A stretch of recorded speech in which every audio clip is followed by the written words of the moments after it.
السلام علیکم ورحمۃ اللہ۔ حسن بھائی کیسے ہیں آپ؟ وعلیکم السلام جی، اللہ کا شکر، امید ہے آپ سب خیر عافیت سے ہوں گے۔ بہت شکریہ حسن بھائی ہمیں جوائن کرنے کے لیے، جزاک اللہ خیرہ۔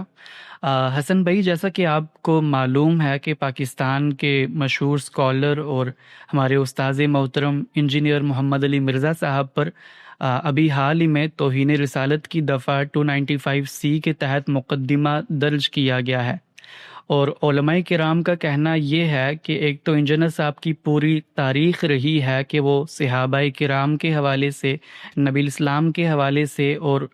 بالخصوص ہمارے بزرگوں کے حوالے سے توہین آمیز الفاظ استعمال کرتے ہیں۔ اور ابھی حال ہی میں انجینئر صاحب کا ایک ویڈیو بہت زیادہ وائرل ہوا جہاں پر وہ قیاس کرتے ہوئے یہ بتا رہے تھے کہ جو مسیحی ہیں وہ نبی علیہ السلام کو جھوٹا نبی مانتے ہیں، جس کے لیے انہوں نے دجال کا لفظ استعمال کیا،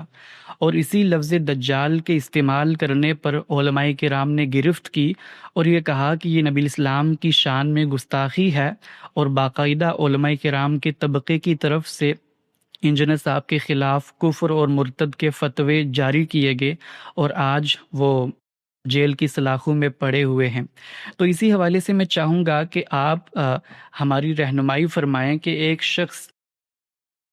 جس کا پورا ٹریک ریکارڈ ہمارے سامنے موجود ہے کہ اس نے اسلام کی تبلیغ کرنے میں ساری زندگی گزار دی، اور اب اس پر الزام لگایا جا رہا ہے کہ اس نے ہمارے نبی الاسلام کی شان میں گستاخی کی ہے، تو کیا یہ انصاف ہے؟ اور اس کے ساتھ ہمیں یہ بھی بتائیے گا کہ توہین رسالت کے قانون کے حوالے سے جو عموماً ایک تاثر پایا جاتا ہے، تو اس پر آپ کے کیا تاثرات ہیں؟ جی جناب، پاکستان کے اندر اس وقت جو توہین رسالت کے نام سے ایک انسانوں کا بنایا ہوا قانون رائج ہے، وہ قانون ہماری طالب علمانہ رائے میں سر تسر خلاف اسلام ہے۔ اسلام کا جب آپ مطالعہ کرتے ہیں تو آپ کے لیے یہ ناگزیر ہے کہ اللہ کی نسبت، اس کے پیغمبر کی نسبت اگر کسی قانون کی طرف کی جائے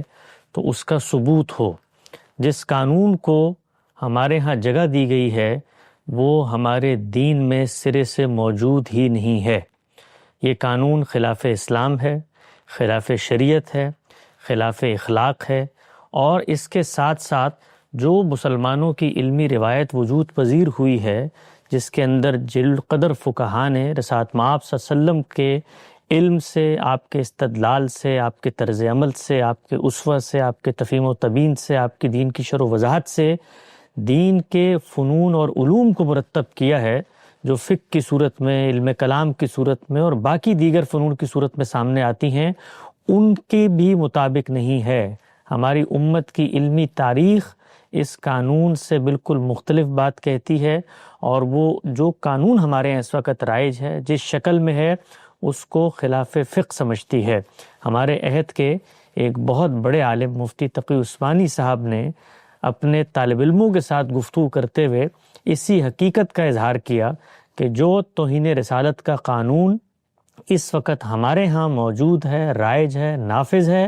وہ اور فقہ کے اندر اس باب میں جو کچھ لکھا ہوا ہے اس میں مطابقت نہیں ہے۔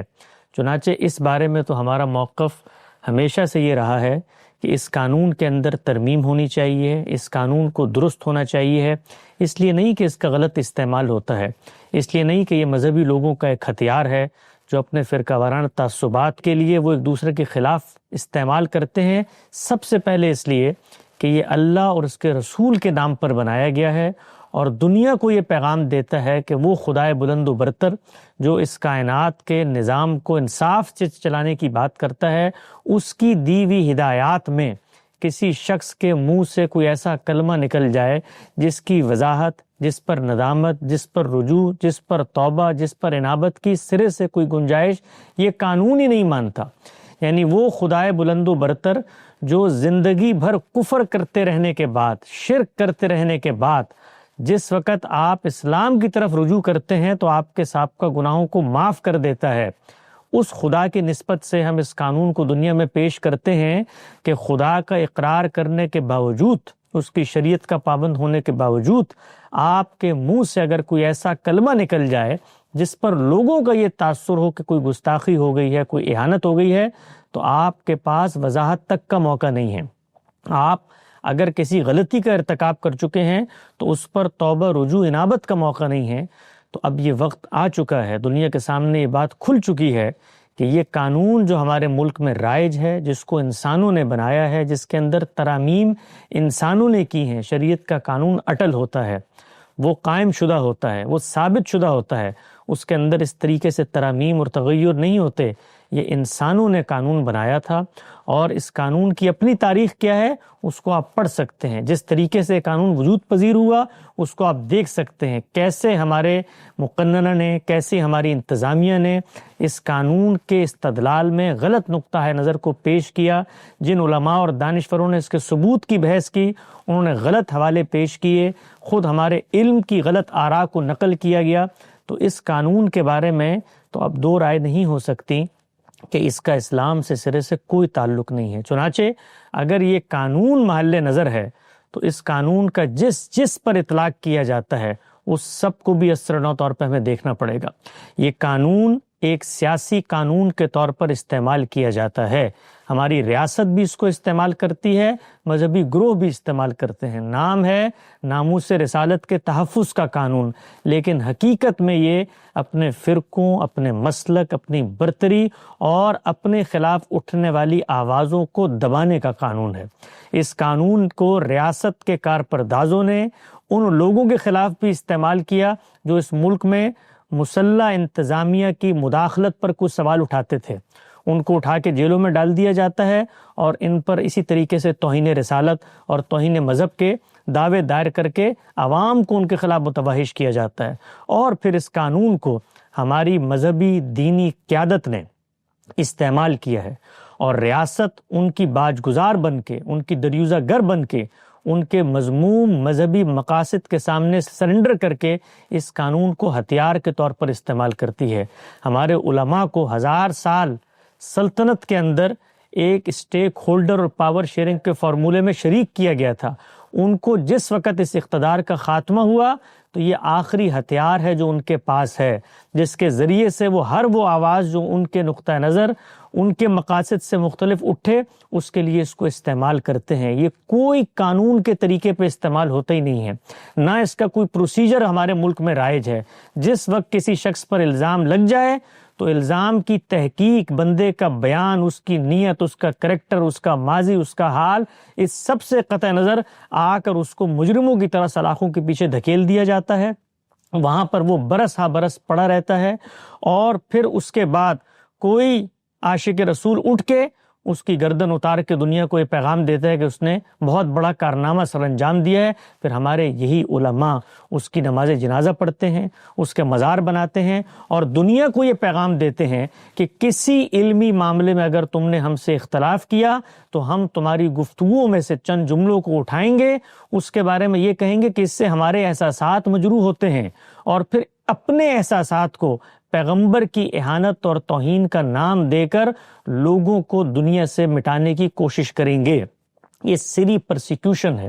یہ فتنہ ہے۔ اگر اس فتنے سے ہم نے اپنے آپ کو باز نہ رکھا کہ ہم لوگوں سے اختلاف رائے کو اس طریقے سے ان کا خاتمہ کر کے ثابت کرنا چاہتے ہیں، تو اس سے زمین میں فساد کے علاوہ کچھ نہیں پھیلے گا۔ اس فساد کو خود ہمارے ان علماء نے بھگتا ہے جو آج توہین رسالت اور تحفظ ناموس کے نام پر سڑکوں پر نکلے ہوئے ہیں، اور گلے پھاڑ پھاڑ کر لوگوں کو وہ ضعیف روایتیں سناتے ہیں کہ من سب نبی فاقتلوہ، اور گستاخ رسول کی ایک ہی سزا، سر تن سے جدا ان کے اپنے اکابرین کو، ان کے بزرگوں کو ان الزامات کا سامنا رہا ہے۔ شاہ اسماعیل شہید سے لے کر خلیل احمد سہارنپوری تک، اور مولانا اشرف علی تھانوی سے لے کر ہمارے حاضر آج کے دور کے دیوبندی علماء تک، سب کو انہی توہین آمیز جرائم کے ارتکاب میں وقت گزارنا پڑا ہے۔ لیکن بتدریج وہ طبقہ کہ جو خود اس پرسیکیوشن کا شکار تھا،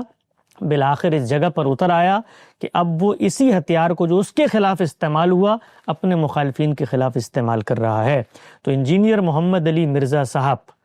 نے جو کچھ کہا ہے، آپ کو اس سے اختلاف کا حق ہے، مجھے اس سے اختلاف کا حق ہے۔ آپ زبان و بیان کے پہلو سے کہیں، اخلاق و ادب کے پہلو سے کہیں، آپ حقیقت کے پہلو سے کہیں، جس پہلو سے چاہیں آپ ان پر تنقید کریں۔ روئے زمین پر معصوم عن الخطا کوئی شخص نہیں ہے، لیکن آپ کسی کے کلمے کو اس کا بیان اس کی وضاحت لیے بغیر توہین قرار دے دیں، اس کو میں ماننے کو تیار نہیں ہوں۔ کوئی شخص روئے زمین پر یہ حق نہیں رکھتا کہ وہ آ کر مجھ سے میرے کفر، شرک، ایمان اور رسالت مآب صلی اللہ علیہ وسلم سے محبت کے اسکیل کو ناپ کر میرے اوپر فتویٰ صادر کرے، مجھے سرٹیفکیٹ دے کہ میں عاشق رسول ہوں یا میں گستاخ رسول ہوں۔ میں بتاؤں گا میرا مدعا کیا ہے، میری منشا کیا ہے، میری نیت کیا ہے، میرا بیان کیا ہے، اس کا پس منظر کیا ہے۔ کسی دوسرے شخص کو روئے زمین پر، یہاں تک کہ عدالت میں بیٹھے ہوئے کسی قاضی کو بھی یہ حق نہیں ہے کہ وہ مجھ سے میرا یہ حق چھین لے کہ میں اپنے مدعا کی خود وضاحت کروں۔ جب تک میں وضاحت نہیں کرتا، جب تک میں اس پر اپنا نقطہ نظر سامنے نہیں لاتا، اس وقت تک جو شخص کسی دوسرے کو توہین رسالت کا مجرم قرار دیتا ہے، در حقیقت وہ روئے زمین پر فساد پھیلا رہا ہے، وہ رسالت مآب صلی اللہ علیہ وسلم کا نام لے کر اپنے سیاسی مذموم مقاصد کو حاصل کرنا چاہتا ہے۔ تو میں واشگاف الفاظ میں، دو ٹوک الفاظ میں یہ بات کہوں گا کہ کسی شخص پر جس پر توہین کا الزام لگایا جاتا ہے، انجینئر صاحب ایک آدمی ہیں، اس سے پہلے سینکڑوں لوگ انہی کال کوٹریوں اور سلاخوں کے پیچھے سسکتی آنکھوں کے ساتھ زندگی کی بھیک مانگتے مانگتے دنیا سے رخصت ہو گئے، کسی کے کان پہ جو نہیں رینگی۔ ہم اس وقت بھی یہی بات کہتے تھے۔ خود ان علماء کو جب ان کی زبان سے کسی کلمے کا صدور ہو جاتا ہے اور دوسرا مسلک اور فرقے والا کہتا ہے کہ آپ نے توہین کی ہے، تو ہم اس وقت بھی یہ کہتے تھے کہ جو حق اپنے لیے مانتے ہو وضاحت کا، وہ دوسروں کے لیے بھی مانو۔ تو یہ قانون ایک سیاسی قانون ہے جس کو استعمال کیا جاتا ہے اپنے مخالفین کی زبان بندی کے لیے، اور اس میں علماء اور ریاست دونوں شریک ہیں، دونوں اس جرم میں برابر کے شریک ہیں۔ جو اس قانون کو اپنے مقاصد کے لیے استعمال کرتے ہیں، یہ صریح ظلم ہے کہ آپ کسی شخص کے ایک جملے کو اٹھائیں اور اس کی وضاحت لیے بغیر اس پر وہ مقدمہ درج کر جائیں جو توہین رسالت کا مقدمہ ہے۔ پہلے ان کو بلانا چاہیے تھا، ان سے گفتگو ہونی چاہیے تھی، ان سے پوچھنا چاہیے تھا کہ آپ نے بعض ایسے کلمات کہے ہیں جو محتمل الوجوہ ہیں، جس کے مختلف معنی نکلتے ہیں، اپنے مدعا کی وضاحت کیجیے۔ آپ بتائیے، کوئی علماء کا وفد ان کے پاس جاتا، کوئی پولیس میں بھی اگر جانا تھا تو ان کے لوگ ان کے پاس جاتے اور ان کو کہتے کہ آپ اپنے پلیٹ فارم پر یہ شکایت ہمیں موصول ہوئی ہے، اس کی آپ وضاحت کریں۔ وہ وضاحت کرتے۔ اس وضاحت میں اگر تو یہ ہوتی کہ نہیں، میں توہین کی نیت سے یہ کام کر رہا ہوں اور میں اس پہ اصرار کرتا ہوں اور میں اس زمین پر فساد پھیلانے کے لیے آیا ہوں، پھر آپ ان کو گرفتار کرنے کا حق رکھتے تھے۔ اور گرفتار کرنے کے بعد خود قرآن نے سزا بیان کر دی ہے کہ جو فساد فی الارض کے مجرمین ہوں گے ان کے ساتھ کیا معاملہ کیا جائے گا۔ اس سزا کے اندر خود قرآن نے تدریج رکھ دی ہے کہ ان کے ہاں توبہ رجوع انابت پیدا ہوگی تو کس طریقے سے سزا میں تخفیف ہوگی۔ تو یہ جو کچھ ہمارے ملک میں رائج ہے، یہ جنگل کا قانون ہے، جنگل کا قانون۔ اور جنگل کے قانون میں بھی کچھ شرافت ہوتی ہے، کچھ اخلاقیات ہوتی ہے۔ ہمارا ملک اس سے بھی اوپر اٹھ چکا ہے، اور ہمارے علماء کو بھی اندازہ نہیں ہے کہ ایک نوجوان جو جدید پڑھا لکھا ہے، انجینئر محمد علی مرزا صاحب سے علم، اخلاق، تدابیر، پریزنٹیشن، منہاج، ہر سطح پر ہمارا اختلاف آن ریکارڈ موجود ہے۔ میں ان سے ذاتی طور پر بھی اس اختلاف کو پہنچاتا رہتا ہوں، اور جب کبھی مجھے موقع ملتا ہے، ہمارا یہ طرز اور طریقہ نہیں ہے کہ لوگوں کے نام لے کے ان کے پیچھے پڑ جائیں، لیکن ایک شخص جو جدید پڑھا لکھا تھا، وہ دین کی طرف آیا، وہ دین کی تبلیغ، دعوت، ارشاد اور ہدایت کا منبع بن کر نوجوانوں میں اللہ کے ساتھ تعلق پیدا کرنا چاہتا ہے۔ اس کے ہاں اگر کوئی غلطی ہے تدبیر کی، پریزنٹیشن کی، اخلاق کی، علم کی، تو اس کا یہ طریقہ ہے کہ ہم اس کو نشان عبرت بنا کر جو لوگ اس کو سنتے ہیں ان کو یہ پیغام دیں کہ آج کے بعد اگر تم نے ہم سے مختلف بات سنی اور سمجھی تو اس طرح کال کوٹریوں کے پیچھے پھینک دیں گے۔ یہ لوگوں کو ملحد بنانے کی ترغیب ہے، یہ اپنے مذہب کا مذاق بنانے کی دعوت ہے کہ یہ ہمارا اسلام ہے کہ جس کے اندر اگر کوئی صاحب علم اٹھ کے اختلاف کرتا ہے تو ہم ان جدید پڑھے لکھے نوجوانوں کو جو علماء کی مجالس میں بیٹھنے سے گریزاں ہیں، وہ ان کے طرز تکلم کو سننے پر آمادہ نہیں ہیں، وہ ان کے لب و لہجے سے متنفر ہو چکے ہیں، ان کو اگر کوئی نئی آواز پہنچتی ہے تو خدا کا شکر ادا کرنا چاہیے۔ ہمارے علماء کو ایسے لوگوں کو سروں پر بٹھانا چاہیے کہ اللہ کا فضل ہے، کرم ہے، احسان ہے، انعام ہے کہ جو تفقہ فی الدین کی ذمہ داری ہمارے کاندھوں پر تھی، تم لوگ میدان میں اترے ہو اور اپنی زندگیاں گھلا رہے ہو اور لوگوں کو دین کی طرف لے کر آ رہے ہو۔ ہم ہمدردی سے، محبت سے اور ایک متاع درد و سوز سے ان کو یہ بتائیں کہ ان چیزوں میں خامیاں ہیں، ان چیزوں کو بہتر کرو، ان چیزوں پر توجہ کرو۔ لیکن ہم اس کے مقابلے میں کیا کرتے ہیں؟ بند باندھتے ہیں، فتوے جاری کرتے ہیں، لوگوں کی کردار کشی کرتے ہیں، ان کے نام بگاڑتے ہیں۔ یعنی جو قرآن مجید ہمیں لوگوں کے نام بگاڑنے سے روکتا ہے، تنابز بالالقاب سے روکتا ہے، ہمارے علماء کی زبان کی نوک پر وہ تنابز بالالقاب ہوتا ہے۔ یہ سب سے بڑی خلاف شریعت اقدام ہے۔ اس کے اوپر قانون سازی ہونی چاہیے، اس کے اوپر پکڑ دھکڑ ہونی چاہیے کہ آپ لوگوں کی نیت محرکات، ان کے کریکٹر اور ان کے کردار پر جب آپ سوال اٹھاتے ہیں تو یہ حق تلفی کرتے ہیں۔ یہ ہت کے عزت ہے، یہ اسی محمد رسول اللہ صلی اللہ علیہ وسلم کے ماننے والے امتیوں کی ناموس کے تحفظ کے لیے قانون بننا چاہیے، جن کو محمد رسول اللہ کی تحفظ کے نام پر آپ اس طریقے سے ذلیل و رسوا کرتے ہیں۔ تو میں صرف یہ بات عرض کروں گا کہ جو کچھ ہو رہا ہے یہ سری ظلم ہے، ظلم ہے، ظلم ہے، اور قیامت کے دن ہماری ریاست اس کے کارپرداز، ہماری مقننہ اس کے کارپرداز، اور ہمارے علماء اور ان کے کارپردازوں کو اس کا خدا کی عدالت میں جواب دینا پڑے گا، اور یہ ثابت کرنا پڑے گا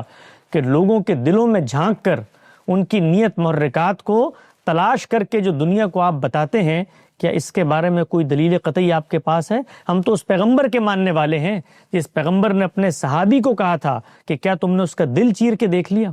تو ہم لوگوں کے اوپر اس طرح کے الزامات لگاتے ہیں۔ ہمیں خدا کا خوف کھانا چاہیے ہے، خدا سے ڈرنا چاہیے ہے کہ ہم لوگوں کی عزت اور ناموس کو مذہب کے نام پر اس طرح سے پامال کرتے ہیں۔ اس سے نہ مذہب کی خدمت ہوتی ہے، نہ دین کی خدمت ہوتی ہے، نہ وہ ہزاروں لاکھوں لوگ جو کسی لیڈر رہنما کو سنتے ہیں ان کی خدمت ہوتی ہے۔ اور میں اس سے آگے بڑھ کے آپ سے عرض کرتا ہوں کہ لیڈرشپ کے ساتھ، کسی بھی طبقے کے بڑے رہبر مقتدی رہنما کے ساتھ معاملہ کرنے کا طریقہ کیا ہوتا ہے، اور اس کے کتنے خطرناک نتائج نکلتے ہیں جب آپ اس کو مس ہینڈل کرتے ہیں۔ اور جب کسی لیڈر کی یا مقتدی کی انا پر چوٹ آتی ہے تو وہ کیسے نسلوں کی بربادی کا سبب بنتی ہے۔ ہمارے علماء کو یہ سوچنا چاہیے ہے کہ اگر اس دور میں، جس دور میں آواز پہنچانے کے اتنے ذرائع پیدا ہو چکے ہیں، اس دور میں ہم لوگوں کی آوازوں کو مٹانے کی کوشش کریں گے تو اس کا ایک رد عمل نکلے گا، اور وہ رد عمل اس ملک میں مذہبی تشخص کے مستقبل کے لیے خطرناک ثابت ہو سکتا ہے۔ ان تمام چیزوں کو ہمیں سوچنا پڑے گا، اور یہ جو کچھ بلیک میلنگ ہوتی ہے مذہبی طبقات کی جانب سے، جس کے ذریعے سے لوگوں کو سلاخوں کے پیچھے دھکیلا جاتا ہے، یہ سر تسر ظلم ہے۔ اس کے بارے میں کوئی دوسرا کلمہ کہا ہی نہیں جا سکتا۔ انجینئر صاحب کی زبان میں آپ کو اعتراض ہے، اخلاق میں اعتراض ہے، منہاج میں اعتراض ہے، آپ پوری زندگی ان کے اوپر تردید کی کتابیں لکھیں۔ آپ ان کو اگر فتنہ کہنا چاہتے ہیں، ان کی کسی بات کو کفر کہنا چاہتے ہیں، ان کے کسی فعل کو شرک کہنا چاہتے ہیں، آپ کو حق ہے۔ میں آپ کے حق کے اختلاف کے لیے ہر سطح پر کھڑا ہوں گا۔ ہم خود اس سب کے باوصف کہ وہ بہت سارے معاملات میں ہم سے اتفاق کرتے ہیں، ہمارا نام لیتے ہیں اور دنیا کو بتاتے ہیں کہ ان کو بھی سنا کرو۔ جہاں پر اختلاف ہوتا ہے وہاں پر شائستگی کے ساتھ، محبت کے ساتھ اپنے اختلاف کو پیش کر دیتے ہیں، لیکن اس کے نتیجے میں آپ اس طریقے سے لوگوں کو پرسیکیوٹ کریں، اور وہ قوانین جن کے بارے میں حاشیے خیال میں یہ سوچ پیدا نہیں ہو سکتی کہ کسی عالم کے بارے میں آپ یہ بات کریں کہ اس نے گستاخی کی ہوگی، یعنی وہ عالم جو پیغمبر اور قال اللہ اور قال رسول کی بات کرنے کے لیے ممبر پہ بیٹھا ہے، اس کے بارے میں یہ متصور بھی کیا جا سکتا ہے کہ وہ نعوذ باللہ رسول اللہ کا گستاخ ہے۔ میں نے گزشتہ دنوں بھی اس پر گفتگو کی تھی کہ کسی شخص کا کردار، اس کا ماضی، اس کا کام یہ بتاتا ہے کہ وہ معاشرے میں کیا کرنے کے لیے کھڑا ہوا ہے۔ اگر آپ چارلی ہیبڈو کے کسی ایڈیٹر کے بارے میں یہ کہیں کہ وہ گستاخی کی نیت سے کارٹون بناتا ہے تو مجھے آپ کو سنتے ہوئے کوئی اعتراض نہیں ہوگا، لیکن کوئی صاحب علم، وہ خلیل احمد سہارنپوری ہو، وہ حسین احمد مدنی ہو، وہ اشرف علی تھانوی ہو، ان کے بارے میں آپ اٹھ کر یہ کہیں کہ یہ گستاخ رسالت کرتے ہیں، ان لوگوں کے بارے میں جنہوں نے پوری زندگی اللہ کے رسول کی ناموس کے تحفظ کے لیے گزار دی، تو میں آخر میں وہی بات کہوں گا جو دیوبند کے شیخ الہند مفتی مولانا محمود حسن صاحب نے اپنے شاگرد مناظر حسن گیلانی کو کہی تھی، اور انہوں نے یہ بات اپنی کتاب احاطہ دارالعلوم دیوبند میں بیتے چند ایام میں لکھی ہے کہ ہم نے اپنے استاد سے یہ لکھ کر پوچھا کہ کیا وجہ ہے کہ اس دھرتی کے اندر جس وقت ہماری ملت میں کسی شخص کو یہ پیغام پہنچتا ہے کہ پیغمبر کی اہانت ہو گئی ہے، اور وہ اس کے لیے جان مال اور تن من دھن لٹانے کے لیے آمادہ ہو جاتا ہے، لیکن اس پیغمبر کی ہدایات پر عمل کرنے پہ کبھی آمادہ نہیں ہوتا، کبھی فجر کی جماعت میں نہیں جاتا، کبھی اس کے سنن، اس کے اخلاق کو نہیں اپناتا، تو اس کی کیا وجہ ہے؟ تو نفسیات انسانی کے اس طبیب حاذق نے جو لافانی جواب دیا تھا، میں آج اسی جواب کو دہراتا ہوں۔ انہوں نے فرمایا تھا کہ یہ در حقیقت پیغمبر کی اہانت میں اپنی اہانت ہوتی ہے، یہ اپنی انا پہ چوٹ پڑتی ہے، اس انا کی چوٹ کو لے کر آدمی ایک تحفظ کا خول پیدا کرتا ہے اور اس پر پیغمبر کا نام چسپا کر دیتا ہے، گویا یہ جنگ تمہاری تھی اور انجینئر صاحب کی تھی، تم بیچ میں رسول اللہ صلی اللہ علیہ وسلم کو لے آئے ہو، اس سے بڑا جرم کوئی نہیں ہو سکتا۔ تو میں آخر میں یہ عرض کروں گا کہ جو لوگ شعور کی آواز رکھتے ہیں، اپنے دل و دماغ پر دستک دے کر پوچھیں کہ ہر وہ عالم جس سے وہ محبت کرتے ہیں اس کی تاریخ اٹھا لیں۔ اس بر صغیر میں دیوبندیوں کو بریلیوں نے گستاخ کیا، بریلیوں کو دیوبندیوں نے گستاخ قرار دیا، شیعوں کو دیوبندیوں نے گستاخ قرار دیا، ایک دوسرے کو کافر کہتے ہیں، ایک دوسرے کو مشرک کہتے ہیں، فاسق کہتے ہیں، فاجر کہتے ہیں، ہر کوئی یہی مینار لے کر کھڑا ہوا ہے کہ ہم ناجی فرقہ ہیں، باقی سب جہنم میں جائیں گے۔ ان لوگوں سے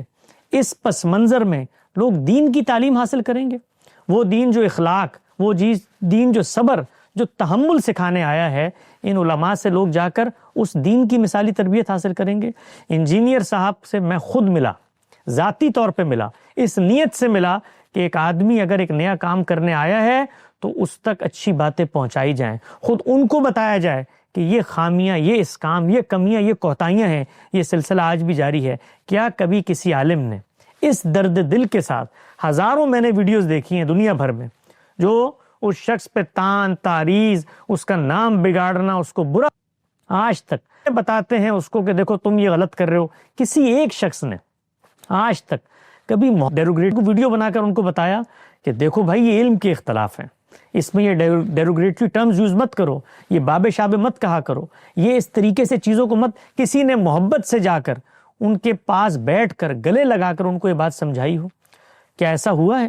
کہ ہمارے علماء کرام کو یہ نہیں سوچنا چاہیے کہ یہ نئے لوگ جو پڑھے لکھے دین کی طرف آتے ہیں، آپ کے رویے ان کو وہاں پہنچا دیتے ہیں جس میں جو ان کی غلطی ہوتی ہے وہ اس پہ ثابت قدم ہو جاتے ہیں۔ غلطیاں ہیں، خود اس وقت ہر انسان کو، ایک بندہ مومن کے لیے اللہ نے یہ طے کیا ہوا ہے کہ جب بھی کوئی آزمائش آتی ہے خود اپنے اوپر بھی نگاہ ڈالو۔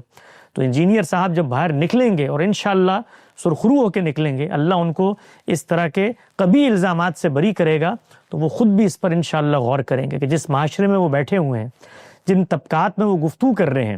وہاں پر خود اپنی تربیت کریں، اپنے اندر نرمی لائیں، اپنے اندر بہتری پیدا کریں، اور لوگوں کو اسپیس دیں، لوگوں کو وہاں نہ دھکیلیں جہاں پر پھر اس طریقے کے متنفر لوگ ان قوانین کا سہارا لے کے ان کا نام زمین سے مٹانا چاہیں۔ اس معاشرے میں رہ کر انہوں نے کام کرنا ہے تو اخلاق کے ساتھ، تہذیب کے ساتھ، شائستگی کے ساتھ، اور پیغمبر کا اسوہ اپنا کر طریقہ کار سے بات کریں۔ یہ سب چیزیں وہ باہر نکلیں گے، ہم تب بھی کہیں گے، وہ اندر ہیں، ہم آج بھی کہہ رہے ہیں، لیکن اس کے نتیجے میں کوئی شخص یہ اختیار نہیں رکھتا کہ وہ ان کے اوپر گستاخی کا فتویٰ صادر کرے۔ 295 جیسا انسانوں کا بنایا ہوا خلاف اسلام قانون، جس کے اندر جو کچھ اسلام بیان کرتا ہے اس کی خلاف ورزی کر کے لوگوں کو پیغمبر کے نام پر قتل کیا جاتا ہے، ان کی پرسیکیوشن کی جاتی ہے، کوئی وکیل نہیں ملتا،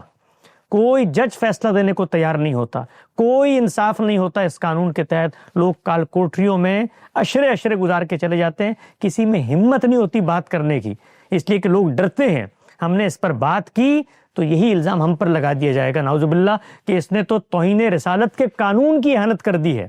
اور اس خوف سے کوئی بات کرنے پر آمادہ نہیں ہوتا۔ تو میں بغیر کسی خوف کے، تردد کے، بغیر کسی شائبہ اختلاف کے کہ علماء جو چاہیں کہیں، عام لوگوں کو یہ پیغام دینا چاہتا ہوں کہ یہ قانون اسلام کی صریح ہدایات کے خلاف ہے، یہ قانون فقہ کے اندر لکھی ہوئی ہماری تاریخ کے خلاف ہے، اور یہ قانون انسانیت اور اخلاق کے خلاف ہے۔ لوگوں کے اوپر جس وقت یہ الزام لگتے ہیں تب ان کو یہ بتانا پڑتا ہے کہ ہم لوگ کون ہیں. اور یہ جو سب لوگ اس وقت خوشیاں منا رہے ہیں، جتنے لوگ اس وقت شادیانے بجا رہے ہیں اور نکلے ہوئے ہیں سڑکوں پہ اور ان کے چہروں کی خوشی دیکھنے کے قابل ہے، ان سب کو میں یہ پیغام دیتا ہوں کہ یہ جب بستی جلے گی تو سب کے گھر یہاں پر آئیں گے. آج یہ ہے، کل تم ہوگے. اور ہم نے یہ کر کے دیکھا اس جہادی ماحول میں کہ جب ہم اپنے پڑوس کے ملکوں میں جہادی لشکر بھیجتے تھے، اس وقت بھی ہمارا استاد یہ بتاتا تھا کہ یہ واپس گھر کو آئیں گے اور پھر تمہیں پکڑ پکڑ کے ذبح کریں گے. تو اس قوم نے دیکھا کہ اسی ملت کے علماء کو چوک چوراہوں میں، گلی بازاروں میں، دیوانوں اور ایوانوں میں اٹھا کر انہی شاگردوں نے ذبح کیا، اور اسی کلمے کا نام لے کر جو سبق ان کو پڑھایا گیا تھا. تو یہ جو آگ لگائی جا رہی ہے اس وقت، یہ آگ ہر ایک کے گھر کو آئے گی اور اس وقت بچانے کو کوئی نہیں ہوگا. اور آپ کو کون بچائے گا؟ اصل میں جس دین کو آپ لے کر کھڑے ہوئے ہیں، لوگ اس سے متنفر ہو جائیں گے. تو میں خاتمہ اس بات پر کرتا ہوں کہ اس ظلم کے خلاف ہر شخص کو آواز اٹھانی. ہر وہ شخص جو انجینئر محمد علی مرزا سے اختلاف رکھتا ہے، یہ وہ وقت ہے کہ وہ آگے آئے اور کہے کہ میرا اس سے اختلاف علم کا ہے، اس کے طرز تکلم کا ہے، تہذیب اور شائستگی سے عاری ہونے کا ہے، اخلاق سے پست ہونے کا ہے، بد زبانی کا، ہر چیز کا ہے. لیکن میں کسی شخص کے بارے میں یہ دعویٰ نہیں کروں گا کہ وہ گستاخ رسول ہے. لہٰذا جو کچھ ان پر یہ قانون لاگو کیا گیا ہے، فی الفور اس کی تحقیقات کر کے ان کو رہا کرنا چاہیے. جی بے شک حسن بھائی، سبحان اللہ. اور ماشاء اللہ بہت دردمندی سے اور بہت بہادری سے آپ نے اپنا دو ٹوک موقف بیان کیا، اور ایسے وقت میں بیان کیا جہاں پر کوئی توانا آواز ہمیں نظر نہیں آ رہی تھی. اور بڑی وضاحت کے ساتھ آپ نے یہ بھی بتایا کہ توہین رسالت کا جو قانون ہے وہ قرآنی قانون نہیں بلکہ انسانی قانون ہے، اور کیسے ہمارے علماء کرام اس کا غلط استعمال کرتے ہیں. جزاک اللہ خیرہ. اللہ پاک آپ کو جزائے خیر عطا فرمائے.